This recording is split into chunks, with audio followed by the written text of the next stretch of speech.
Assalamualaikum warahmatullahi wabarakatuh. Pada kesempatan kali ini, Ibu akan menjelaskan tentang gaya antar molekul. Nah, apa sih gaya antar molekul? Gaya antar molekul adalah gaya tarik-menarik yang terjadi antar molekul yang saling berdekatan. Peristiwa ini berlangsung antar molekul yang satu dengan molekul yang lainnya.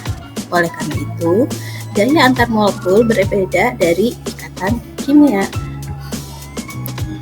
Salah satu contoh gaya antar molekul yaitu efek asap ketika ada di panggung ya. Misalnya kalau ada konser seperti itu kan suka ada keluar tuh asap-asap. Nah, itu merupakan salah satu contoh dari gaya antar molekul. Di sini juga misalnya kalau kita perhatikan es yang mengapung ketika diletakkan dalam gelas air berisi di dalam gelas yang berisi air. Nah, itu juga merupakan salah satu contoh dari gaya antar molekul.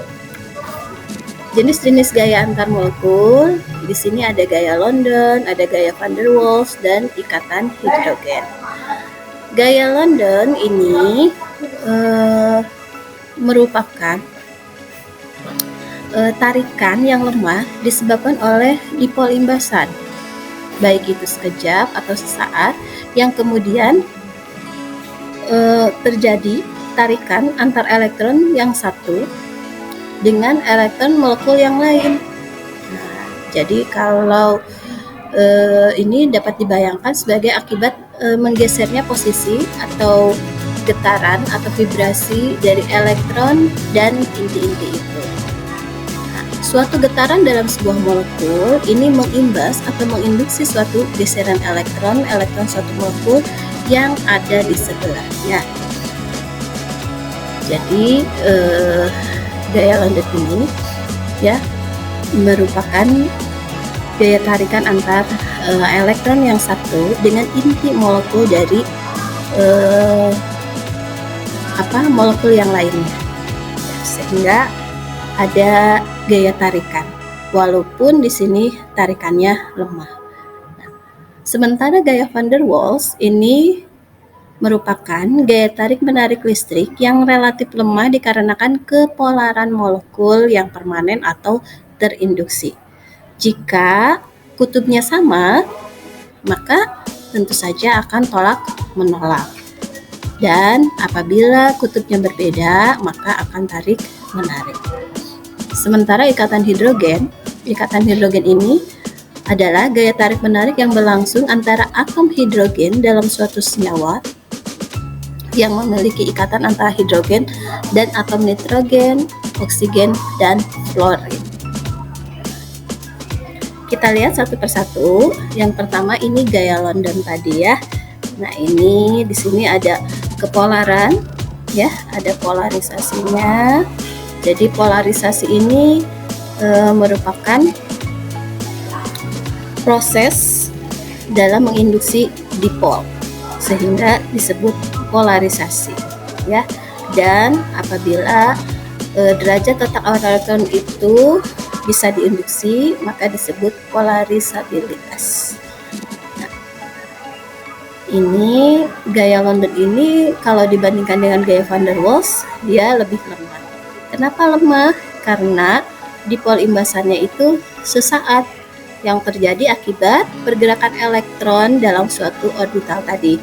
Jadi gerakan elektronnya tadi yang tadinya merata menjadi tidak merata karena dia berinteraksi dengan inti atom dari molekul yang lainnya. Nah, kekuatan gaya dipol terinduksi ditentukan oleh seberapa mudah awan elektron tersebut terdistribusi. Jika ukuran atom atau molekul semakin besar, maka semakin mudah pula distribusi elektronnya. Ya, ini contoh gambar dari gaya London. Ya, selanjutnya gaya van der Waals ini ada interaksi ion dipol dan ada juga interaksi dipol-dipol. Nah, interaksi ion dipol ini berlangsung karena tarik-menarik antara ion dengan molekul polar yang relatif kuat. Interaksi ion dipol digunakan guna menentukan kelarutan. Sementara interaksi dipol-dipol berlangsung antar sesama molekul polar yang terjadi pada ekor dan kepala molekul itu sendiri, antar aksi kutub positif dari suatu molekul dengan kutub negatif dari molekul lainnya yang akan menimbulkan gaya tarik-menarik yang relatif lemah. Nah, gaya ini memberikan sumbangan yang relatif kecil terhadap gaya van der Waals secara keseluruhan. Namun, kekuatan gaya orientasi ini akan semakin besar jika molekul tersebut mengalami penataan dengan ujung positif suatu molekul mengarah ke ujung negatif dari molekul lainnya. Nah, ini contoh gambar gaya dipol dari senyawa H2S ya. Ini karena H2S itu dia mengalami polarisasi. Jadi ada pengkutuban di sini. Ada yang lebih positif dan ada yang lebih negatif. Nah, ini berinteraksi dengan awan elektron yang ada di S ini. Jadi, H ini mengalami gaya dipol-dipol antara H dengan S ini, karena di S ini ada awan elektron. Yang terakhir yaitu ikatan hidrogen. Ikatan hidrogen dapat dikatakan sebagai ikatan yang paling kuat, tetapi juga mempunyai ciri ikatan kovalen, yakni mempunyai arah lebih kuat dari gaya van der Waals dan menghasilkan jarak antar atom yang lebih pendek dari jari-jari van der Waals sehingga melibatkan pasangan dalam jumlah terbatas.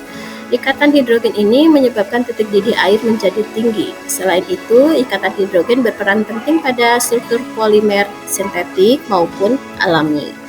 Ini contoh ikatan hidrogen pada air, di mana atom O ini dia berikatan dengan hidrogen dari molekul air yang lainnya, sehingga O atau oksigen berikatan dengan H. Ini yang disebut dengan ikatan hidrogen, karena tadi ikatan hidrogen itu bisa dengan oksigen, nitrogen, atau fluorida.